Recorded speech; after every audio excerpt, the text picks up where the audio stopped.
So this past summer, Ren and I started posting news videos on TikTok and got a bitter taste of what it's like to be banned on social media. We were bright-eyed, bushy-tailed new creators ready to change the world with our reporting, and then tragedy struck. Maple, do you want to tell them what happened? Yes, so I posted a video after the first presidential debate, essentially fact-checking Trump on immigration. In 2022, 89% of convicted fentanyl traffickers were Americans. This was all researched and sourced from media outlets and research papers, but nonetheless, TikTok banned the video and said that it wasn't eligible for recommendation on the For You page because it violates community guidelines. Which was really confusing because we posted news every single day and never had a problem, and everything in your video was fact-checked and important for voters to hear. Yeah, TikTok doesn't really explain the reason videos get banned, but we just kind of assumed that it was because it was politically controversial. And we did notice that throughout the summer, the more political the video we posted, the less likely it was to do well. Even though half of TikTok users under 30 say they use TikTok to keep up with politics. And there are thriving political communities. Even I get a lot of my political information from TikTok. Yeah, we're constantly sending each other political things on that platform. So why are some videos like ours banned and others aren't? And that brings us to the major point that we want to get into today, because it's not just TikTok. Meta recently rolled out a setting that reduces political content on Instagram accounts and Threads accounts. And in a post explaining the policy, Instagram said that they wanted to make their platforms a great experience for everyone. These platforms just want it to be all sunshine and rainbows. So Meta immediately applied this policy to all public Instagram and Threads accounts. So if you're listening and you haven't opted out, then yes, political content is being hidden from you. Yeah, stay tuned till the end of the video and we'll show you how to opt out of those settings. But first, we have to break down all the backlash to this political suppression policy. Instagram decided to remind us just how much they suck. The default setting for everyone is limit the amount of political content. Y'all know what the fuck y'all doing. Meta, they not for the people for real. They don't want us to know anything. Further undermines access to credible political information, further threatening our already vulnerable information ecosystem. We are continuously seeing attacks on censorship and freedom of speech, but specifically targeted towards people of color. Politicians weighed in. Republican Tennessee Senator Marsha Blackburn questioned why Instagram is trying to suppress political content just months before the presidential election,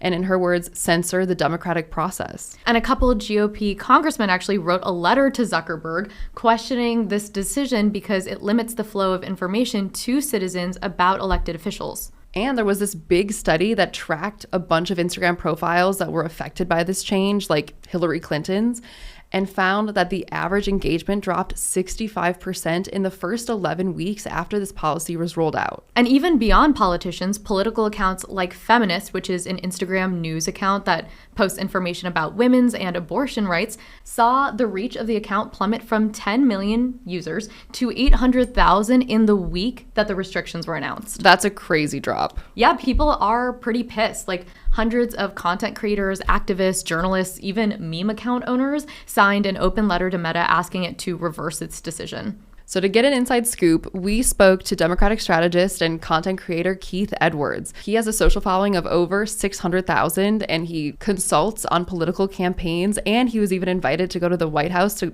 consult on their political strategy. When I was first invited, I literally cried. I cried. And we spoke to him about the impact that Meta's new policy has had on his career. I remember where I was when I found this out. I was telling all of my clients, like, get on Threads, and now I don't say that anymore. So they have really killed the ability for accounts like mine to grow, but also for us to be able to effectively communicate to voters. That's why social media is so important. Basically, political content, for better or for worse, is dying on their platforms because it is almost going to be impossible to grow in any meaningful way. So that was shocking to hear that his whole strategy changed after Meta rolled out this policy. And that leads us to a big question.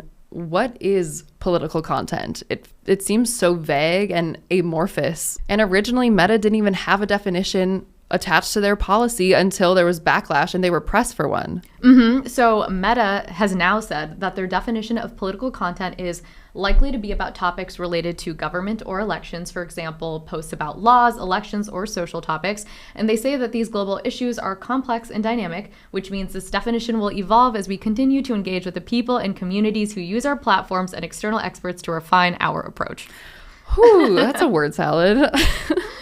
But we have to dissect that they lump in social topics under this umbrella too. Right, which is so confusing because what's considered social topics is so intertwined with people's identities. There are reports that this policy significantly affected Black, women, LGBTQ, and disabled accounts. So if you identify as one of these people, should you just not post about yourself? It's weird and it's discriminatory. Right, because sexual orientation, race, and disability are all considered social content under this political umbrella.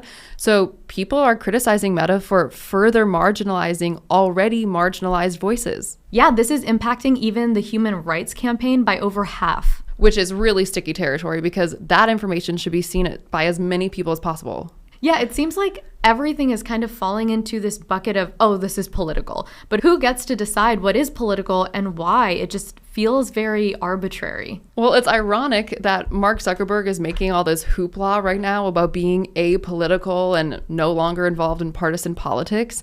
But at the end of the day, he's the one that gets to decide what is political for hundreds of millions, if not billions of people. This all apparently stemmed from the January 6th attack on the Capitol in 2021. Meta was reportedly very sick and tired of everyone criticizing them for spreading misinformation and for all the hate speech and the partisan bias. So that was kind of when conversations started about how do they deprioritize political content and social issue content on their platforms. And I guess they decided that neutrality was a less risky option. Yeah, and there's been a lot of reporting in recent days that this all stems back to Zuckerberg himself because he feels burned and regrets how involved he used to be in politics and has actually restructured the political teams at Meta and his foundation to focus on other things.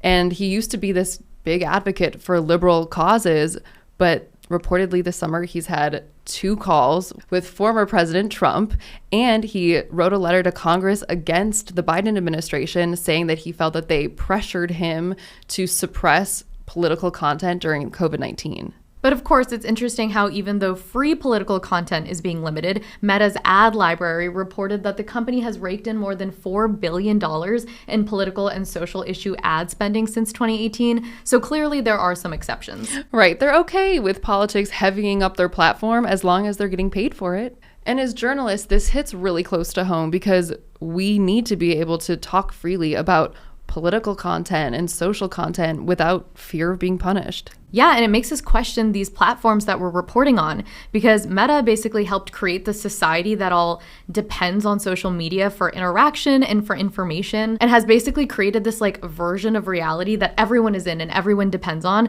So how is it fair to opt out of this world that they created so late in the game? And is it fair to make this change in the lead up to a presidential election when it's objectively the most vital time of all for people to get political information? I think where we are now is that we need to regulate these companies. I think that's where it is. I don't think they should just be able to make these decisions. Well, maybe the backlash to this policy will be the first step to cracking down on these tech companies' insane power. Though obviously government intervention in free speech has its own host of problems, we'll see what happens. But in the meantime, we'll show you how to opt out of the political restricted settings on your Instagram. Yes, Mabel, will you walk us through? So go to your Instagram profile and click the 3 horizontal lines on the right-hand side, and it'll take you to your settings and activity page. Done. And then scroll all the way down to where you see content preferences. Got Then it. click it, and then click political content, and then don't limit. Oh. And now you're out. Thank you.